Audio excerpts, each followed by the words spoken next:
मैं आदि योगी गौतम स्वामी, आप सभी को मेरा जय श्री कृष्ण। आज हम बात करते हैं तन में एक शास्त्र है जिसका नाम है तंत्र शास्त्र। तंत्र शास्त्र का देवता जो है महादेव को कहा गया है और भगवान शंकर भोलेनाथ महादेव तंत्र के अधिष्ठात्री देव माना गया है। और मैं आपको संसार के जितने भी कार्य हैं उस कार्यों को सिद्ध किया जा सकता है तंत्र के द्वारा।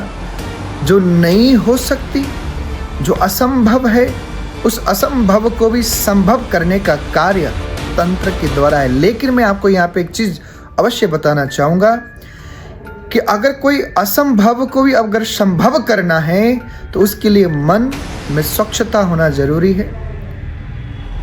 अगर हम किसी की हानि कर रहे हैं, किसी को नुकसान पहुंचाने के लिए कर रहे हैं, तो वहाँ पे आपको दोष भी लगता है, आपको पाप भी लगता है और आपको संतापों से गुजरना भी पड़ता है। ये अवश्य ध्यान देने की बात है। तंत्र के द्वारा हम अपने जीवन में सुख साधन एवं समृद्धि का याचन सिंचन कर सकते हैं। तंत्र का मदद लेकर के कठिनाइयों से आपको बताना चाहूँगा, लेकिन भौतिक सुख और आध्यात्मिक जीवन की हर समस्याओं का हल अगर कोई वस्तु में है, कोई शास्त्र में है, वो है केवल तंत्र शास्त्र। और वह तंत्र शास्त्र से ही सभी समाधान हम प्राप्त कर सकते हैं। मैं आपको अवश्य बताना, छत से तक की यानी कि कोई चलने की आहट आती है या कोई आपको पुकार रहा है, आप जब उसको जाके पूछते हैं कि तुमने मुझे बुलाया, वो कहता है कि नहीं, मैंने आपको नहीं बुलाया, तो तंत्र दोष है।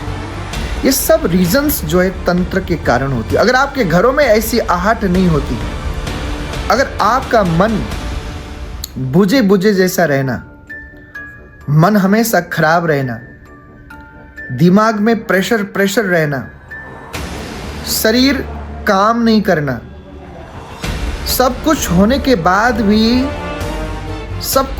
बाद भी जीरो, यानी कि सब कुछ होने के बाद भी हम खुश न होना, हम कुछ करना चाहते हैं लेकिन भी अगर आपकी कुंडली में बलवान है, चंद्रमा आपका बलवान है, राहु और केतु की स्थिति बिल्कुल बलनीय है एवं जिस स्थान में बैठा है वो एकदम प्रफुल्लनीय है, तो आपको तंत्र दोष से कोई डरने की आवश्यकता नहीं।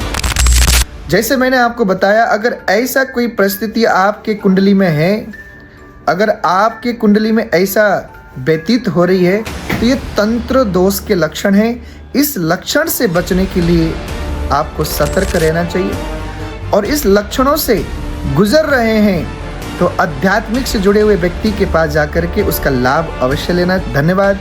जय श्री कृष्ण।